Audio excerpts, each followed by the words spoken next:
following announcement has been paid for by the WZWA Network.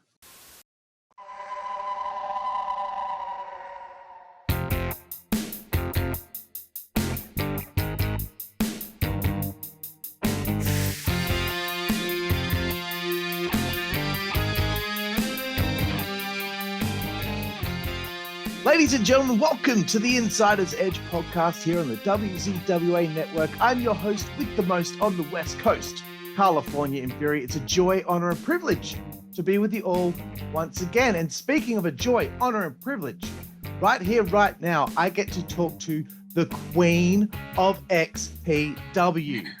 She represents the women's world order. Ladies and gentlemen, this is the one, this is the only, this is the incomparable Miss Cat Martini. How are you? I'm good. How are you? I'm doing great, thank you. It's nice to have the opportunity to talk to you. And Kat, usually the first question on the show that I ask everybody is, did you become a wrestling fan growing up? And if so, how did you become a fan? Well, I grew up in the Attitude Era. So I'm an only child. So, and I'm like super girly, but I had neighbors that had 3 boys and they were big into wrestling. So we kind of got stuck watching the Attitude Era. I don't even remember. I couldn't even tell you what wars were going on, what rivalries were happening. All I know was John Cena was super hot. Randy Orton was even hotter. And The Rock was The Rock. So I was like, I don't know. But as I got with Rob Black, yes. I started watching it and getting into it, understanding it. And now here we are. Right. And obviously it snowballs from there. I kind of, one thing that I thought was interesting to ask you, because I don't want to spend the whole interview asking about Rob or anything like that, because this one's about you. This is supposed to be about you.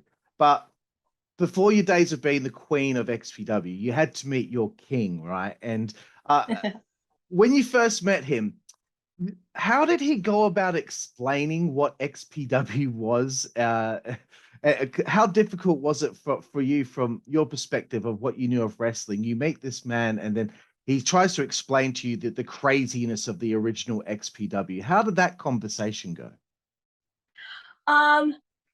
Well, we met from the other industry that we were part of. Yes. So he was kind of going through the rundown of, Extreme Associates, and then to what he was, after prison and what he was doing then. And then he's like, oh yeah, I used to own this wrestling company. And I'm like, oh, what?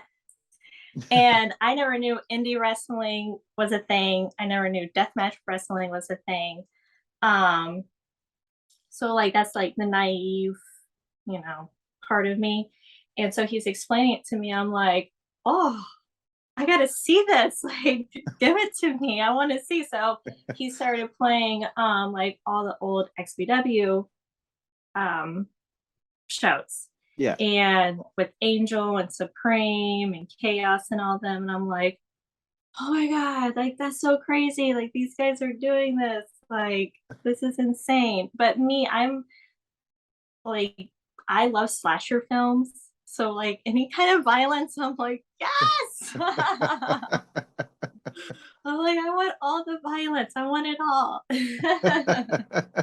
Well, excellent. You've met the right guy then, if you want to see that closer and up front, as you probably have over the last few months. So, okay, you're dating Rob. You're married to Rob. When you found out XPW was going to come back and he wanted to do this, and he'd been out of the business for a long time. Well, you two together, how do you start to just kind of build that infrastructure that you need to get it going? How do you just start from scratch like that? Well, about 8 years ago, he started talking to Supreme again, and he and Supreme was part of this fed called UEW, and Robert knew the people. So we were already kind of starting talking about it. It was right after, I want to say WrestleMania is whenever we were like, okay, let's think about this. Let's see if we can do it. So he reached out to Supreme, this guy named Eddie Carnage, who ran UEW.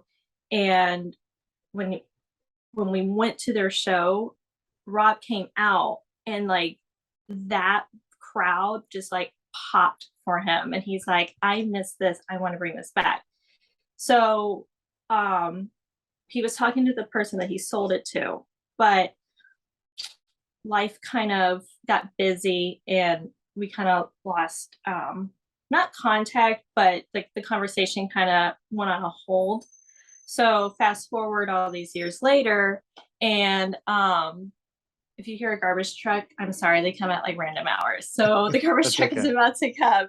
But yeah, you can hear it. But so you fast forward all these years later, and probably like the last 2 years is when we really started putting in emotion. Because if you kind of been keeping track of XPW, we did our first show back in Rochester, so back where Robert's from. And it's probably like a 1.5 2 year process of doing all that and getting in talks with buying XPW back and getting in talks with Kevin Kleinrock and all the people from the past. And now here we are, what, 5 shows in? So yeah.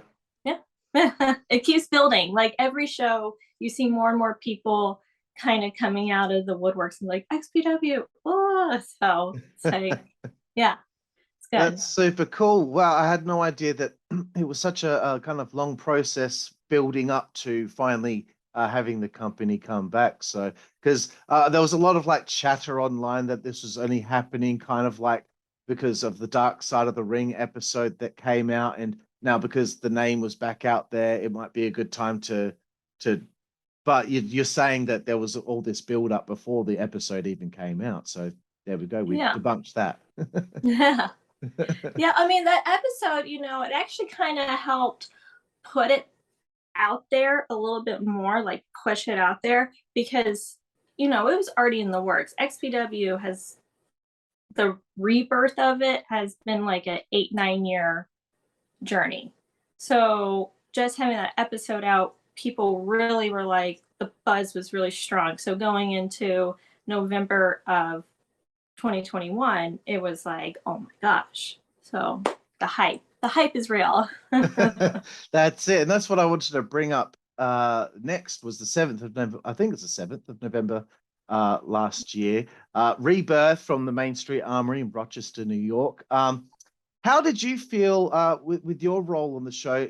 Were you comfortable doing the backstage interviews? I believe you did, if my memory serves me correctly. Yeah. So how did you feel going into that role and the work that you did on that day? But also, what did you think of the show? It was a lot of fun. I have really bad stage fright, so being out in public in front of people like totally like trips me out. Like I envy Rob for that confidence, because I'm like, even though my personality is so big and being around all those people would be nothing, but having everybody like just stare at you is like crazy. So like doing the backstage stuff was pretty easy, and being from a previous industry that was kind of centered around that, because we had our own little like award shows and stuff. So doing all the interview stuff was very like, let's do this, very comfortable. And then having Rob kind of guide me through it's always easier. So that's fine. Like it was just, yeah, I got this. Even though I think I flubbed on saying Masada's name like 5 times, and I don't know why. And I'm like, maybe I'm just really thirsty, because saying Masada, it's like, well, that's okay. At least you know how to say cyclope. So I do. You've got that one down. My Texas roots would be very disappointed if I couldn't pronounce Cicope. And unfortunately, Kris Kloss was having a bit of trouble. I'm sure to go with that. So. I was at home watching, and I was like, Kris, I can't. I was like, whatever. I gotta let him have the heat for this. It's too funny. Yeah, I was getting annoyed all the way over here on the other side of the planet. So Rebirth, it was a pretty for me and we reviewed the show. It was very exciting. We enjoyed the show. How did you both feel after that first show? Did you feel like, okay, like the ball's rolling now? This was a good show. Yeah, it was like that. Having the infrastructure we had for that Rochester show was kind of like putting our feet back in the water. So it was like a test run show, because if it, of course it passed its test, and it was like, instead of going out to LA and just like hardballing it right from the get-go and then having all these like malfunctions, it's like you couldn't tweak it, you couldn't come back from it. But having it in Rochester and having Rebirth there, it's like, okay, we got the momentum back, we got the mojo back, we know what to work on, and every show gets better and better, because it's like that progression of XPW coming back. So, this past show was a lot better than Rebirth, and Halloween in Hell 3 is going to be a lot better than the other 4. So it's like kind of, you got to go with the flow, and you got to go, okay, we're going to do this different, we're going to do that different, we're going to keep this, we're going to keep that. So, yeah. Right, cool. Yeah, no, I have noticed the progression from show to show. I've noticed the little tweaks here and there. So it's been really it's been fun for me seeing things slowly but surely, mold into the way that is best for you all. And the one question I had was, there was a big gap between Rebirth and California. I'm assuming, was the issue COVID related with all restrictions and all that? Is that what happened there? Yeah, it was really hard, and also to finding the right venue to hold the, what was it, California? Is that what, our next show? I think this is one of the deathmatch tournament. Yeah, I start getting them all mixed up. I'm like, it's one of them weird deathmatch shows that we did, okay? But yeah, it was COVID related, kid related, finding the right venue, finding the right place in Southern California.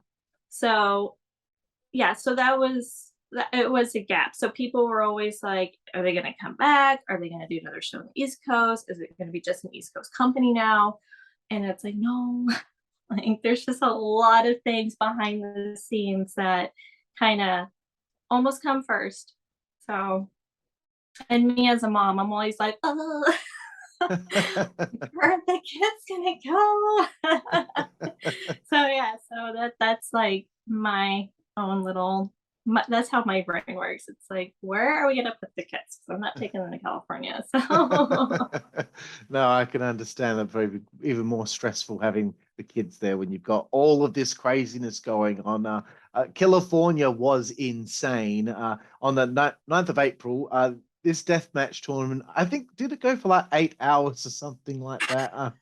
it was a 7.5 hour show, or maybe 6.5. I don't remember. But people always ask me, they go, how long is this show going to be? How long is this show going to be? And I'm like, I get it. Like a lot of people, when they go, well, some companies, they do 2 days of a tournament. Yeah. And Rob Lag is Rob Lag. So you kind of gotta work with his brain when he's doing something. And it's like, this is what we're doing. And it's, I don't care how long it's going to be. This is our first show back in California. People stayed for it. People enjoyed it. A lot of the stuff too is what I feel kind of prolongs it is whoever matches up and how long they go in their match. Because, you know, people are like I was watching your review of our last show, Night of Reckoning, and the girls match, how people were like, that was like a 35-minute match. And yeah, you could shave like 10-15 minutes off of it. But also too, when you have that much adrenaline and you have that much emotion put into it, it's like sometimes you just get carried away. Because if you haven't wrestled somebody or you haven't wrestled somebody in a while, then it's like, okay, we gotta, you know, go all out. So I think a lot of that too is what prolongs these shows. So Yeah, fair enough. And I thought the match was great.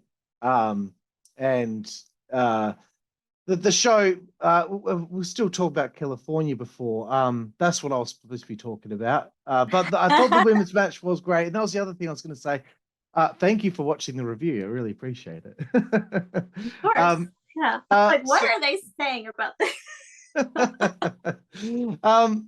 So what was, how did you feel about your first like live deathmatch experience? How did you feel about that? I remember my first live deathmatch experience was watching Supreme. So Right. I was already like, I watched him. I don't even remember who he was wrestling, but when we went to the UEW show is like whenever I first saw it in person. And I'm like, God, these guys are crazy. Like they're doing all this, like, I want to say one of the shows there was the barbed wire ring. So it was going through that. And I want to say there was like, I don't know if it was a cage, but there was something where they had to climb up, but I think it was a fence. I think because it was outside. So I think it was a fence. But I was like, this is absolutely insane. Now, California was a completely different ballpark from when I watched Supreme. Right. And like, these guys are gnarly, man. They're just, you know, you see Schlack and he's just like all covered, or you see Masada and they're all covered. Necro and Big F and Joe did the brawl, which was very similar to what Schlack and Necro did this last show.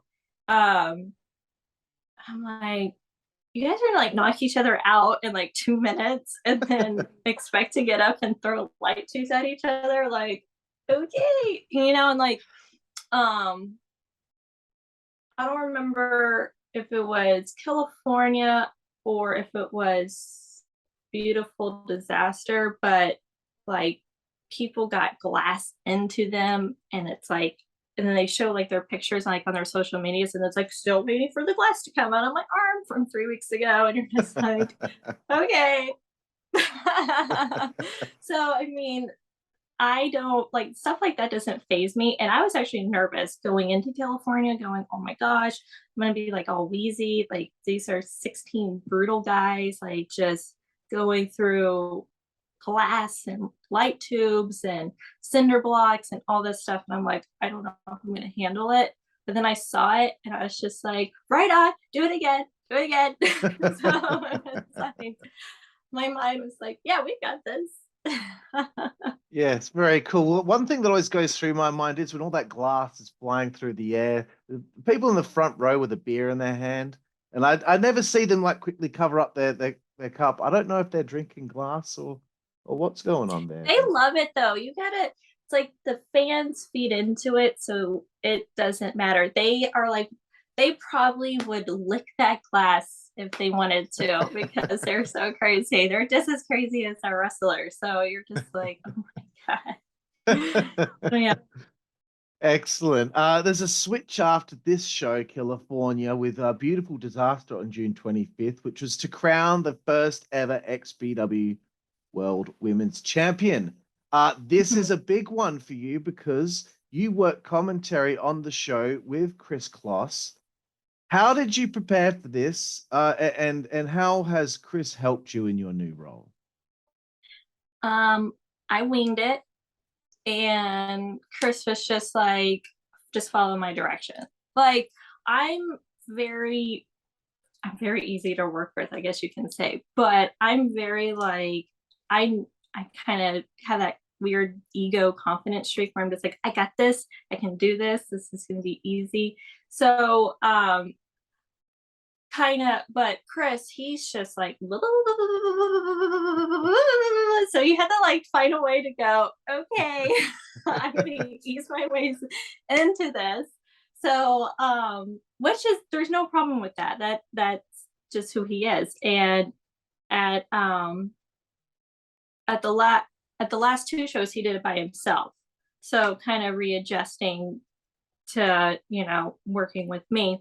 But it was very easy. It was very, you know, I don't know spots, so whenever he's like, or not spots, I don't know certain moves, so when he's like, oh, that was a great spear by Camille, and I'm like, I don't even know what that means, but I'll get there. I will learn this. I will learn this.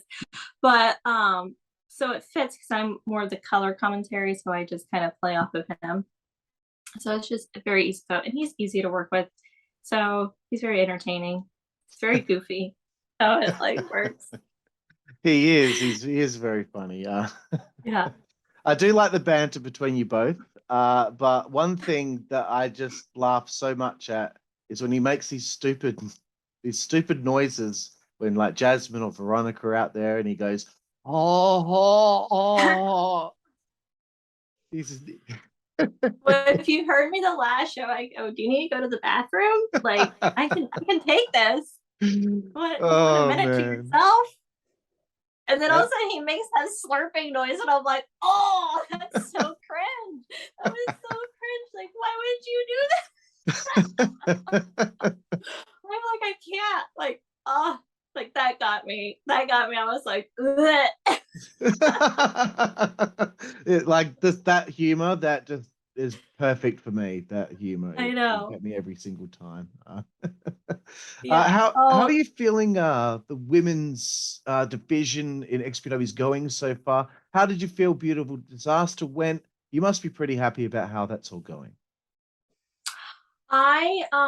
Yeah, I enjoy it. It's very different from what XPW is, but it's like that nice, you know, little flavor to the world of the men. So it kind of balances out, especially if you have like multiple death matches, then putting like a girl match in the mix is like a good equal. Even though right after, at this last show, right after the title match with Taya and Jody Threat, it was the three-way death match with the girls. Yeah. So it was like very exciting. Like those two matches going back to back was very exciting to watch, because the Taya, Valkyrie, and Jody Threat match was really good. And then you had the three-way match with Sage, Udark, and Mickey. That's phenomenal. Yes, all fantastic stuff. I mean, honestly, I'm not saying this just because you're on the show. XPW is my favorite company right now. Everyone else always somehow disappoints me in some way. Some don't do too bad of a job. Like I like NWA and Impact Wrestling, but the other ones really do disappoint me. XPW, I'm always excited. I just can't wait for the next thing to come along. But enough of me. Back to you. Commentary. Is this a role that you want to stick with for a while, or do you have any aspirations to maybe be a manager for someone, or perhaps maybe an authority figure on the show? Well, I'm evolving. I shouldn't say my character, but Cat Martini is evolving. And if you watch like the TV show, the next couple of weeks will kind of introduce that new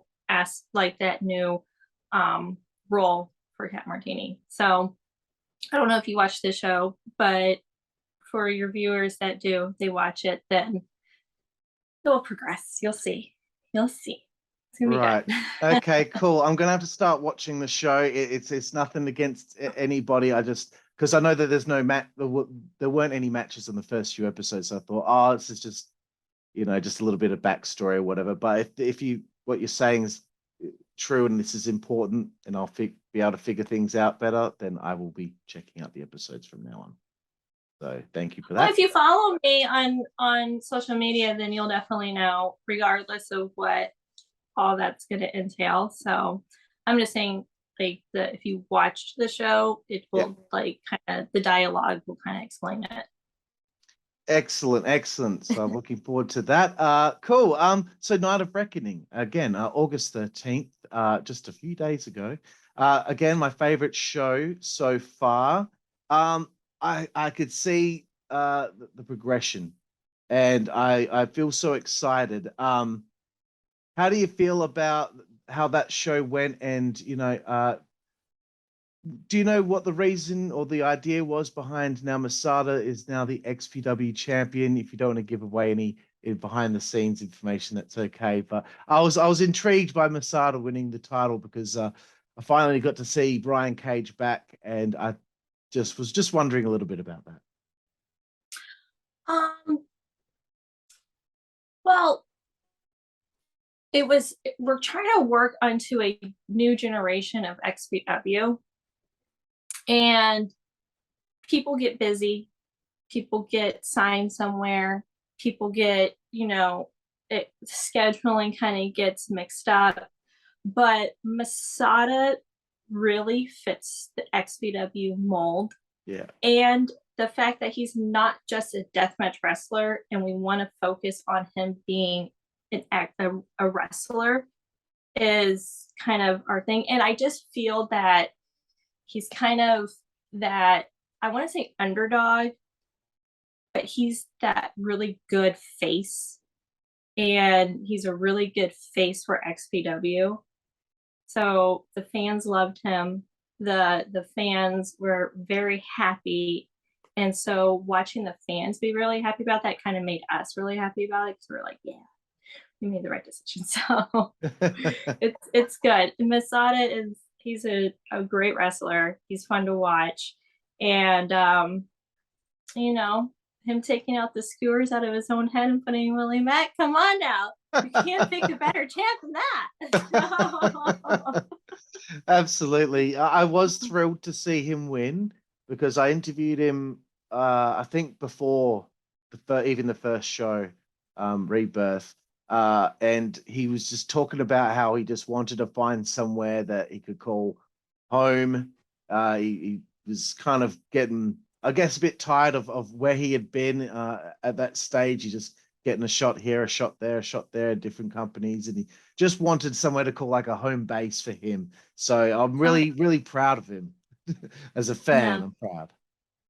Yes, we like Masada very much. Rob Black likes Masada very much, so it's always good. That's right. The Black Army is back. Looking forward to it. I have to know what you thought of Santana Jackson, because me and my friend were in tears over his antics at the last show with a Human Tornado. How did you enjoy Santana? He was it was a fun match. It was a really good match. And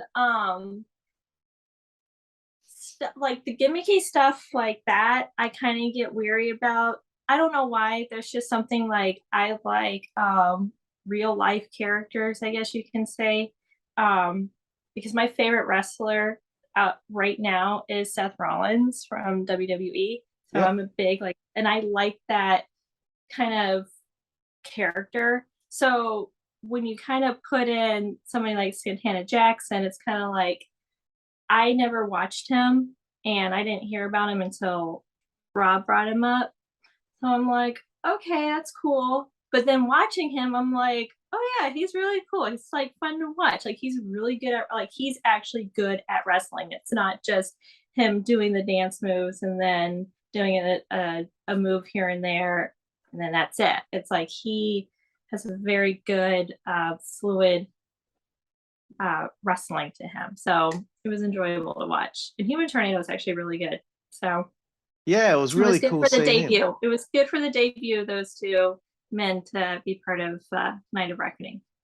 Yeah, awesome. So Halloween in Hell 3. we're finally getting the third installment of this one. What do you think people could come to expect from Halloween in Hell 3 on October 22nd? It's gonna be dynamite. That's all I can say. It's gonna be explosive. It's gonna be wild. It's gonna be crazy. I'm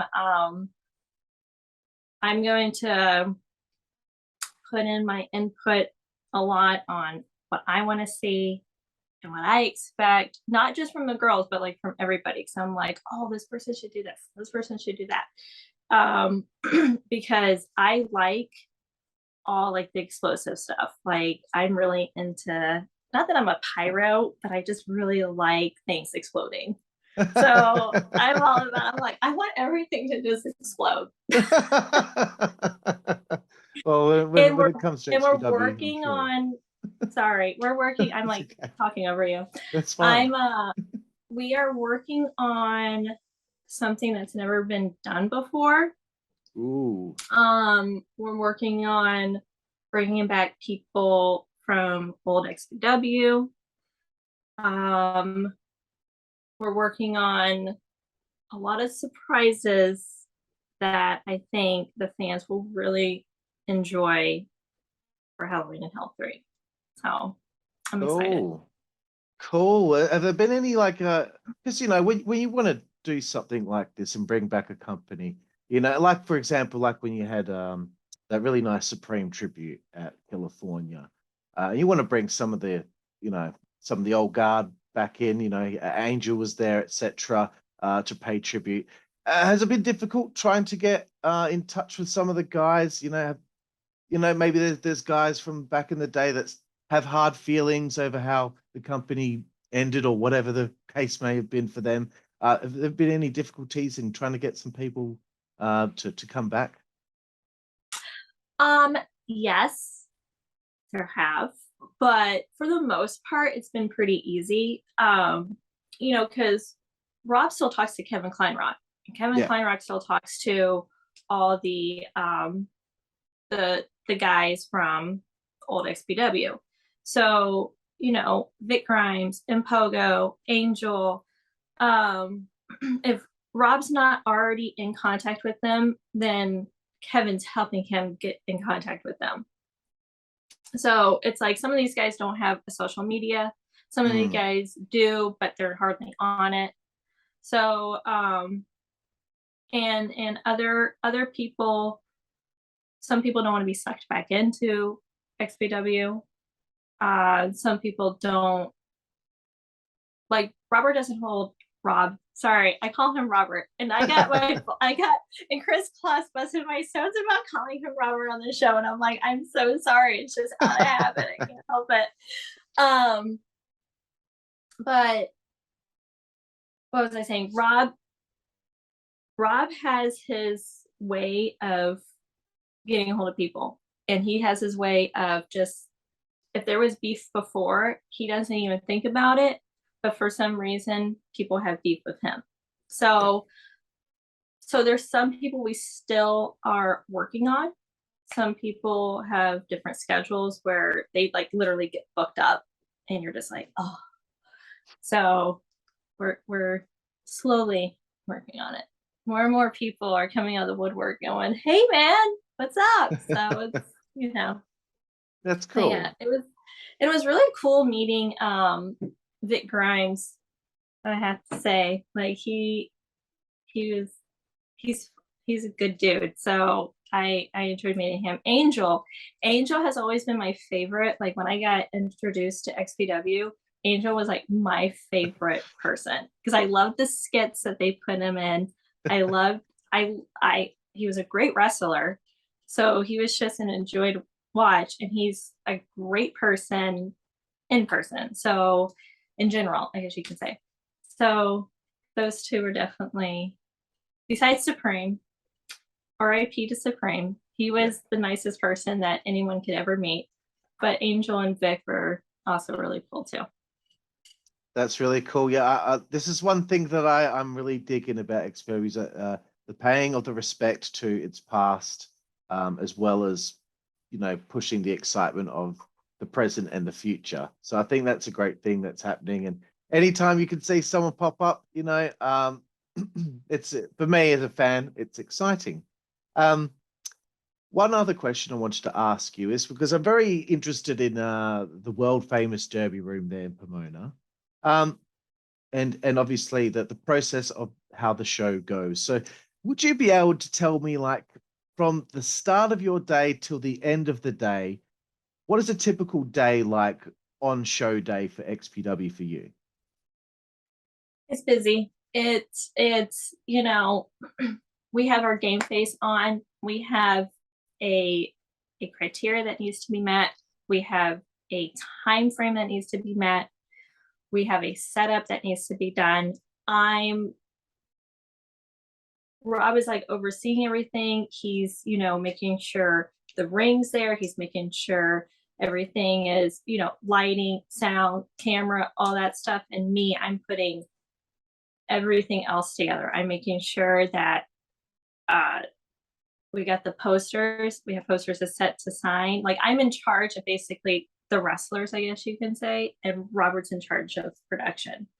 So it's just nonstop. And then all of a sudden it's 3-4 o'clock, and then you have all the wrestlers coming in, and they're like coming to me like, where do you want me to go? And I'm like, I need you right here. Just like, and I'm already like in that heat streaking like boss phase where I'm just like, you guys start bugging me, I swear.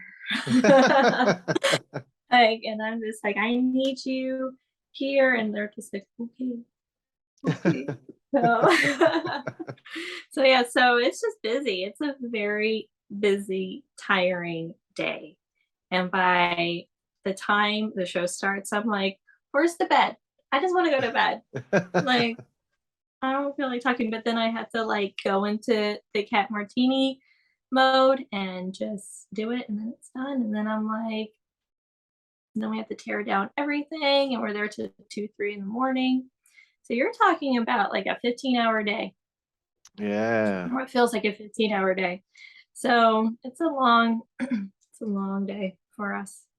Right. But it's yeah. okay. It's Of course. Interesting. I just wanted to just kind of hear what it was like for you at these shows. Who is somebody that you'd like to see work for XPW at some point? Oh, a girl or a guy wrestler? Anybody. Let's see. I don't know. There's a lot. There's a lot of people that I would like to see. And there's more people that I would like to see come back. Yeah. But I would say I would like to see Eric Ryan come back. Like, I really like watching him. But for somebody that I want to see actually come with us would probably, I don't even know. I honestly, I have no idea, because I feel that if he ever got out of his WWE contract, I want Seth Rollins to come. Just so I could be like, I love you so much. Awesome. But he has to get out that WWE contract. But honestly, I don't know. I'm still getting familiarized with wrestlers who are not contracted. I'm still getting familiar with wrestlers that we're bringing in, because we have our core group of people, and if I'm not already integrated with them, I'm kind of like, oh. I'm like, I came across this person. But you know, I think actually somebody is this deathmatch wrestler named Neil Diamond Cutter. Oh yeah. I've seen, you know, I come across his social media. I've seen like the little clips of his, and I think he's pretty good. So I think that's somebody that would be cool for XPW. Definitely. So, I've had him on the show before. He's a fantastic guy. yeah. So there you go. There's somebody that pops in my head. I'm like, why you gotta put me on the spot like that, dude? I don't know you. I apologize. Some of my questions can be a bit of a thinker. You're fine. So right now, who in XPW right now are you most excited to see perform out of everyone that's kind of been there since day dot? Oh man.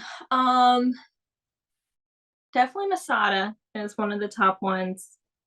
I guess all our champions. Schlack is really always fun to watch. Taya is great to watch. Um, Big F and Joe is always Yeah, we got to get him thing. back. He's really good. He's really, really good. Um, Dirty Ron, man. Dirty Ron is the shit. I don't know if I can cuss on your show, and I'm You sorry, can. but Dirty Ron, man, oh, that dude is wicked. He's so cool to watch. And he's such a great person. So he gave us one of his little Dirty Ron action figures. And I gave it to our 5-year-old, and he like literally put it with his collection of wrestlers. So I'm like, thanks. But yeah, so I mean, those are probably my favorite. Like I said, Eric Ryan. Eric Ryan's always fun to watch. So yeah. Excellent. All very good choices. Here's one of the last questions on the show here, Kat. Really appreciate your time, but this one, maybe this one's a bit of a thinker as well. Where do you hope to see XPW within the next 5 years? What are your hopes? What are your dreams for the company over the next 5 years or so? I would like to see XPW in the next 5 years start traveling outside of the US, maybe going to England or going to Australia or Yeah, any of those places that are really big for the death matches. I think that would be fun. I think stepping outside of the comfort zone is always, you know, like that ooh kind of feeling. yeah. I expect more blood or death or death. No, I was joking. And just fun. Like I think that as long as our wrestlers are having a good time, they're enjoying themselves, XPW will prolong and be good. And no matter what we do, Rob Black will always have like the greatest flip in mind ever. So, and I'm just here for the ride now. I am the boss. I'm like, yeah, let's do this. This sounds like a great idea. But I did get asked if XPW would ever go to the UK, and I'm like, I never thought about that, but now I want it to happen. So I gotta push it. Yeah, that sounds excellent. And we're a bit far away over here in Australia, but I'm sure we will come out in droves to see a bit of XPW live. So just want to give you a bit of a Yes. nudge there. I But that's think an okay. XPW invasion would be crazy. That's right. But you know what? It'd be pretty easy for me if I just flew over myself, just me. I flew over to come see a show sometime, but I don't know when I'm going to get to, and it's really upsetting. Hopefully so. Hopefully in the next 5 years. I might be there for Halloween in Hell 7 or something like that. Yeah. Okay, Kat, I want to give you the opportunity now, before I get to my final segment of the show, the opportunity to just plug anything and everything that's going on with you right now. All right. So gotta go to the website, www.thexpwwrestling.com for your merch, for the shows, so pay-per-views, TV shows, TV episodes. My Instagram is Miss Cat Martini, and my Twitter is Cat Martini _XPW. That's all I got. Excellent. And all of that stuff will be in the description here on YouTube, everybody. Anyway, you find Cat Martini will be right there when this interview goes out. Cat Martini, this has been so much fun getting to know you and getting to know about like this new XPW and everything. But we have one final segment on the show. It's called 5-Second Frenzy. You're supposed to have 5 seconds to answer each question, but it's okay. I don't want to put too much pressure on you. But it's about your favorite this, your favorite that. First question here on 5-Second Frenzy is, Who is your favorite professional wrestler? And I think I know the answer already. Seth Rollins. There we go. If you could, so is there a particular match that you've witnessed or you've seen that you would say that's my favorite that I've seen?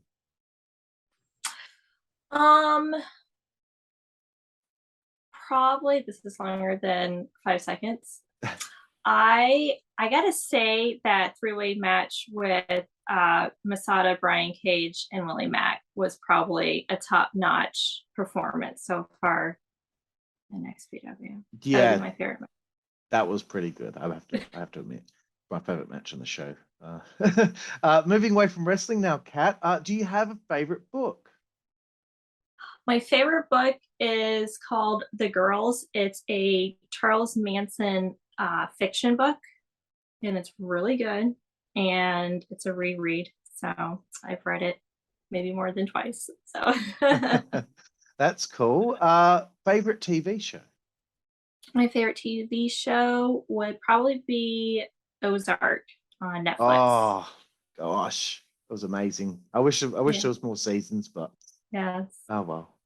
That was great. Do you have a favorite film? Favorite movie? Yeah. Probably it's a toss up between Ocean's 13 and Goodfellas. Oh, very good choices there. Do you have a favorite musical artist or band? Well, besides Metallica, because I like for some reason have like a bunch of Metallica shirts. Would probably be Slipknot.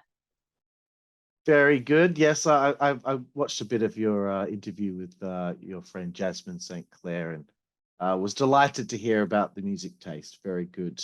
Oh, I'm a metalhead. People would never expect that. Never. They're just like. You know, it's funny that and I'm interrupting this segment here to tell a story of my own. I had been working at this office recently, and the new girl sat next to me, and we've been sitting next to each other at work. She's like blonde, and she kind of looks like Trish Stratus almost. She's just very striking, and I found out that her favorite bands were Rammstein, Tool, and Slipknot, and I was just like, that's the coolest thing ever. So I think it's cool. But what's even more surprising, whenever I tell people I have tattoos, and they're like, "What?" So I have all my tattoos and like hidden, so you can never really see them. So I'm just like, yeah, I got tattoos. Awesome, Kat. Moving away from the arts now, there's only a few more to go. Do you have a favorite food? Favorite food? I love Mexican food. Very I like good. Spicy food. Yeah, you can't go wrong with Mexican. Do you have a favorite place to eat on the road? When we're in California, there's multiple places. In-N-Out and Casa Vega. Casa Vega is a Mexican restaurant. Phenomenal. Wonderful, wonderful. Do you have a favorite alcoholic beverage? And if you don't drink, just a favorite beverage in general? Yeah, I've been sober for 1.5 years, so I do not drink. But I like Gatorade Zero. That is like I'm always like, I want like not Gatorade, but Gatorade Zero. So No, there's nothing wrong with that. I've been drinking a lot of that lately as well. I'm trying to keep away from sugar. It's too much sugar in my life. And I don't need any sugar because I'm sweet enough. Second last one here, Kat. I stole that line from a movie. I'm not that smart. Second last one here, Kat. It's supposed to be kind of like the naughtiest one of 5 Second Frenzy, but we can get some meaningful answers as well. Favorite male body part? You see a good-looking guy, where will Cat Martini's eyes go to first? Usually the hair. I got a thing for hair. Yeah. Really? Yeah. Well, I'm a bald man. That's why I'm wearing it. I lost my hair a little while ago. That's okay. But no, a good thick head of hair. That's I dig it. I dig it. Actually, let me take that back. Hair, I mean like facial hair. Oh, really? I don't really care about the head. I like a beard. And Rob, Okay. he likes to shave, and I'm like, huh? No, he should keep it. He should keep it. I'm liking the silver fox look he's got going on at the moment. Thank you. And the last one here, Cat Martini, favorite curse word. You can curse on this show. What's your favorite one? Probably shit. I say shit all the time. All the time. Like, I say it so much to where my youngest will go, oh shit. And I'm like, oh. Oh shit and Jesus Christ are probably my two favorite things to say that I say the most. Right, fair enough. Well, that brings us to the end of that segment and brings us, unfortunately, to the end of the interview, Kat. I've really appreciated your time. This has been fun. My face hurts from smiling. I've had a great time here. So, again, I just want to thank you so much for taking the time to talk to me. This XPW fan all the way over here in the most isolated city in the world, Perth, Western Australia. So, thank you. No, thank you. And thank all of you out there for joining us here for my interview here with the Queen of XPW, Cat Martini. I'm Karlifornia. This is the Insider's Edge, and I will see you all down the road. Thank you.